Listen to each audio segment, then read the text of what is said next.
हरिवंश राय बच्चन हिंदी साहित्य के प्रसिद्ध कवि थे, जो छायावादोत्तर काल में प्रमुख रूप से नीड़ का पुनर्निर्माण, मधुशाला जैसी रचनाओं के लिए जाने जाते हैं। उनकी जीवनी और संघर्ष की लंबी कहानी बेहद प्रेरणादायक है।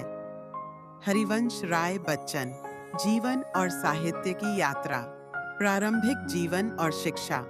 हरिवंश राय बच्चन का जन्म 27 नवंबर 1907 को उत्तर प्रदेश के प्रतापगढ़ जिले के एक छोटे से गांव बाबूपट्टी में हुआ था।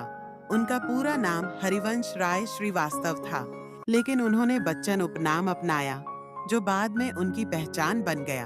उनकी प्रारंभिक शिक्षा गांव में ही हुई, जिसके बाद उन्होंने प्रयागराज विश्वविद्यालय से उच्च शिक्षा प्राप्त की।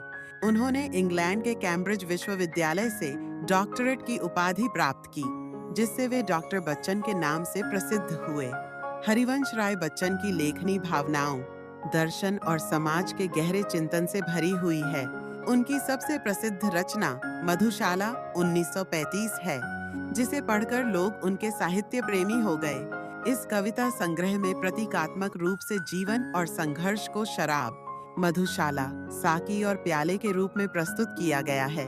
उनकी अन्य प्रमुख रचनाएं हैं मधुबाला 1936, मधुकलश 1937, नीड़ का पुनर्निर्माण 1947, आत्मकथा श्रृंखला, जिसमें 4 भाग शामिल हैं, ओंत क्या भूलूं, क्या याद करूं 1966, दो टर्म बसेरे से दूर 1936, नीड़ का निर्माण फिर 1966-4, दशद्वार से सोपान तक 1969, संघर्ष और व्यक्तिगत जीवन।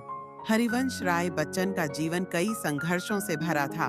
उन्होंने अपनी पहली पत्नी श्यामा को एक लंबी बीमारी के कारण खो दिया। बाद में उन्होंने तेजी बच्चन से विवाह किया, जिन्होंने उनके जीवन में स्थिरता लाई। उन्होंने सरकारी सेवा में भी कार्य किया और भारत सरकार के विदेश मंत्रालय में हिंदी विशेषज्ञ के रूप में योगदान दिया।